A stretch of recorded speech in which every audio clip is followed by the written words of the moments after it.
అదే RTV app వార్తల్ని క్షణాల్లో చదివే అవకాశం ఉంటుంది. ఒక న్యూస్ పేపర్, ఒక టెలివిజన్ ఛానల్ మీ చేతుల్లో ఎప్పుడూ ఉంటాయి.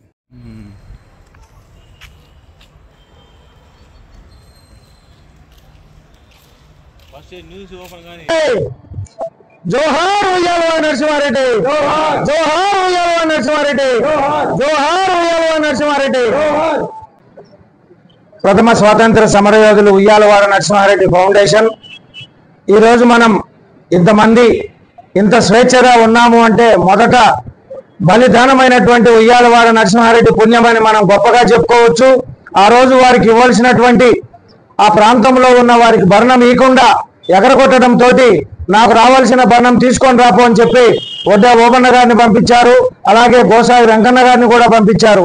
ఆ పంపించిన తర్వాత కోవెలకుంటలో ఉన్నటువంటి తహసీల్దారు వాడే ఒక దాసరి అయితే వానికి ఒక నువ్వు గడసరి అని చెప్పి ఆయన ఎగతాళిగా మాట్లాడడంతో ఈ విషయం 1కి 4 కావచ్చు, లేకపోతే 1కి 2 కావచ్చు, జరిగిన దానికి రెట్టింపుగా అవమానంగా వెళ్ళినటువంటి వడ్డే ఓబన్న గారు, అయ్యా ఈ విధంగా నిన్ను విమర్శించారు, చాలా హీనంగా మాట్లాడారు ఆ కోవెలకుంట్ల తహసీల్దారు, తమిళనాడు మనిషి కాబట్టి మనల్ని తెలుగులను అతి ఘోరంగా విమర్శాలని చెప్పారు.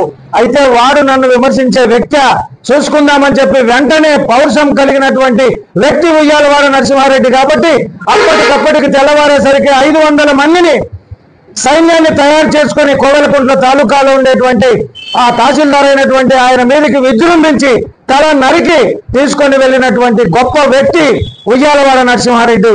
ఇవన్నీ జరగడానికి ముందుండి నడిపించినటువంటి బలశాలి అయినటువంటి వడ్డే ఓబన్న గారు, తెలివైనటువంటి మనిషి, చాలా చక్కని ఎప్పటికప్పుడు ఒదిగిపోయేటువంటి మనిషి గోసాయి వెంకన్న గారి ఆధ్వర్యంలో ఈ కార్యక్రమం అంతా కూడా జరిగినాయి. అదేవిధంగా ఆ రోజు అక్కడ చేసిన ఉద్యమం ఇది మనం ఈ రోజు చూస్తున్నట్టయితే స్వాతంత్ర ఉద్యమానికి 10 సంవత్సరాల ముందు ఉద్యమం చేసినటువంటి వ్యక్తి ఉయ్యాలవాడ నరసింహారెడ్డి.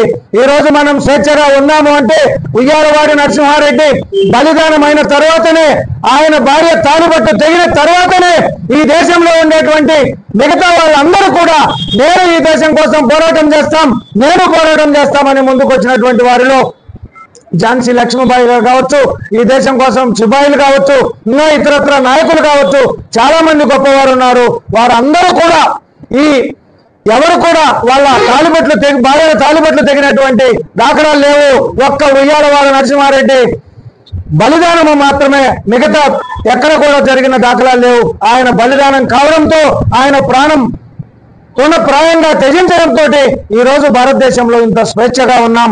ఇవన్నీ కూడా మన చిన్నారులకైతేనేమి, మరి పెద్దలకైతేనేమి జీవిత చరిత్ర తెలుసుకొని ఆ ధైర్యాన్ని, ఆ తెగువను, ఆ సాహసాన్ని, ఆయనకున్నటువంటి కండబలాన్ని, బుద్ధి బలాన్ని అందరికీ తెలియజేసుకుంటూ ఆయన్ని ఈరోజు స్మరించుకోవాల్సిన అవసరం ఎంతైనా ఉందని చెప్పి మీ అందరికీ హృదయపూర్వకంగా తెలియజేసుకుంటున్నాము. మరిన్ని వీడియోస్ కోసం ఛానల్ ని సబ్స్క్రైబ్ చేయండి. లేటెస్ట్ అప్డేట్స్ కోసం వాట్సాప్ ఛానల్ ని ఫాలో అవ్వండి. ఆ లింక్ డిస్క్రిప్షన్ లో ఉంది.